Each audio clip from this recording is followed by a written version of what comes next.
안녕하세요. 미국 주식을 거래하고 정보를 공유하는 12프로 튜브에 오신 것을 환영합니다. 5월 17일 2020년 25주차 포트폴리오 업데이트를 하겠습니다. 바이러스는 이제 전 세계적으로 480만 명에 육박하는 확진자가 있고요. 31만 명이 넘는 사망자가 생겼습니다. 다행인 것은 그 기세가 한풀 꺾이는 모습으로 세계 곳곳에서 제재 완화, 대피령 완화 등 일상생활로 돌아가기 위한 준비에 바쁘게 돌아가고 있습니다. 미국도 예외는 아닌데요. 이제 내일부터면 48개 주 거의 50개 주 전체적으로 어느 정도의 완화 조치를 해서 경제적인 부분을 다시 리스타트 하려는 노력으로 분주하고 있습니다. 재확산되는 것에 조금 걱정은 있지만 한국 같은 경우를 보니까 재확산 시에도 크게 번지지 않을 희망이 보였기 때문에 지금 여러 나라에서 한국을 주시하고 있습니다. 금요일 마켓은 소폭 오른 상태에서 마감을 했는데요.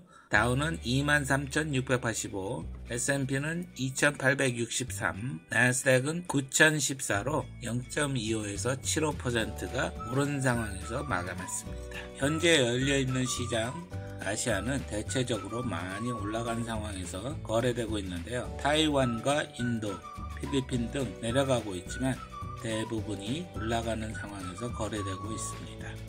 지금 현재 선물 거래 시장에서는요, S&P, 다우, 나스닥 등 모두 1%가량으로 상승해서 거래되고 있는데요. 이대로 간다면 현물 시장에도 아주 좋은 기운을 줄 것 같습니다. 제 포트폴리오는 지난 한 주간 그리 좋은 시간을 보내지 못했는데요. 현찰은 19,550불, 주식은 24,172불, 총 평가액은 43,723불로 지난주보다 919불이 하락했습니다. 누적 변동률로는 6.87%가 상승했고요. 올해 들어서 변동한 것은 2.87%로 거의 횡보와 같은 수준입니다.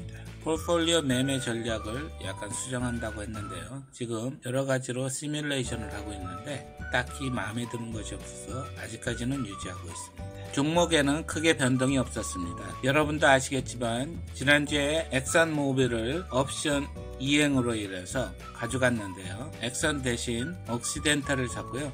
200주를 샀습니다. 아주 싼 주식이라서 많이 살 수 있었습니다. 그래서 3,020불로 200주나 샀고요. 사자마자 바로 8월 말 16호를 팔아서 468불을 프리미엄으로 받았습니다.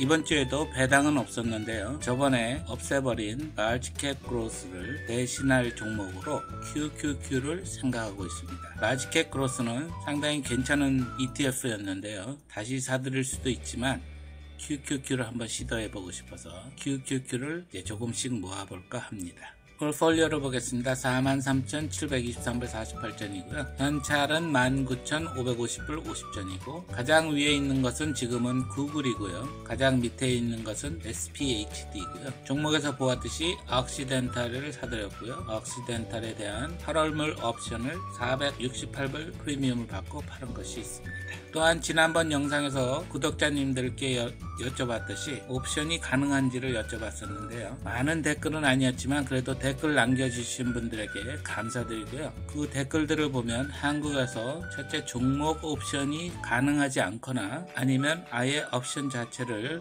고려하지 않으시는 것 같아서 앞으로 제가 하는 종목 옵션에 대해서는 이런 것이 있다 하고만 딱 얘기하고 더 이상 깊게 하지 않아서 여러분들에게 불필요한 시간을 보내지 않겠습니다.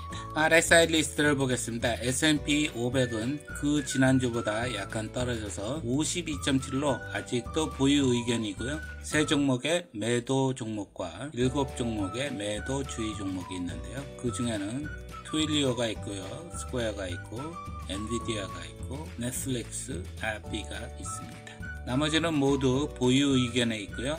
한 종목 매수 주의 의견이 나와 있는데 바로 델타 에어라인입니다.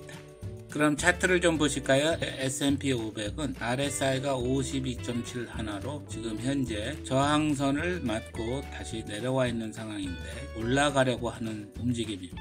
이 저항선을 뚫어낼지 그것이 관건이고요. 이번에 못 뚫는다면 또다시 내려올 확률이 많습니다.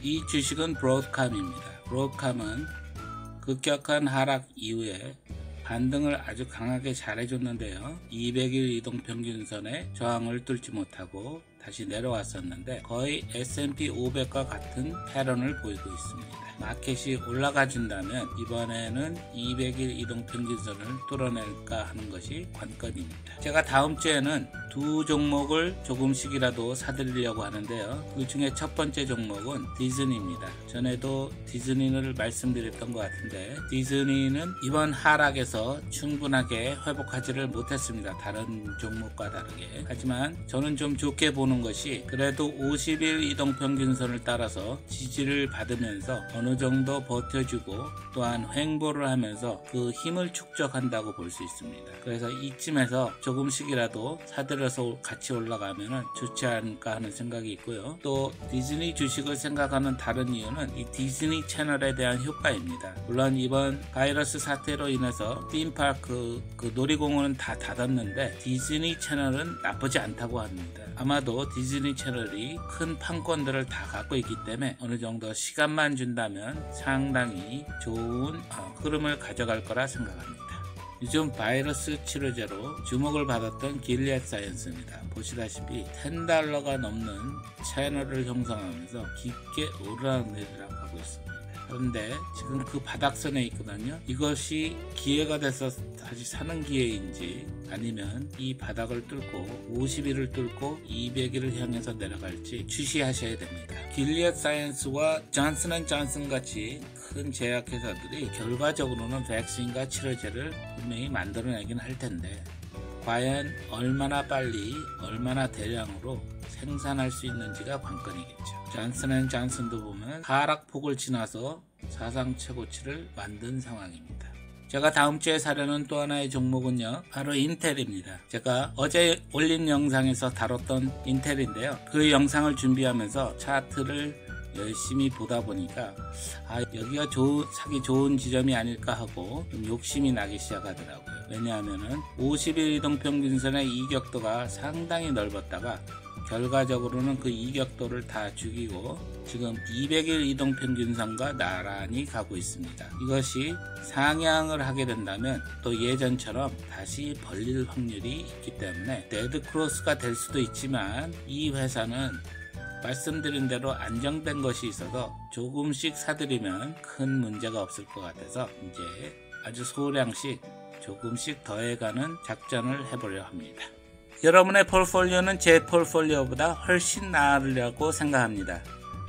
특히 많은 분들이 많이 30% 이상 마켓이 떨어질 때 용감하게 사신 분들이 계신데요. 사실 정말 그렇게 하셔야 됩니다. 근데 저는 그렇게 충분히 못한 것 같아서 제 폴폴리오는 그저 그런데요. 여러분의 폴폴리오는 훨씬 더 풍성했으면 좋겠습니다. 다만 부탁드리고 싶은 것은 지금 현재 마켓은 아직도 안개 속에 있습니다. 경제가 불투명하고요. 이 바이러스 또한 불투명합니다. 그러니까 100% 투자는 아주 위험합니다. 100% 투자하지 마시고요. 특히 짧은 기간에 많은 이득이 있다면 조금이라도 덜어내셔서 10%에서 15% 정도의 현차를 유지하셔서 만일에 대비해서 좋은 기회가 올 때 사실 수 있도록 하십시오. 한국은 지금 월요일일 텐데요. 한 주도 화이팅하게 힘차게 보내주시고요. 건강 늘 조심하시고요. 또한 이번 주에도 돈 많이 버는 성투를 하시기 바랍니다. 저는 좀 더 나은 영상으로 다시 인사드리겠습니다. 감사합니다.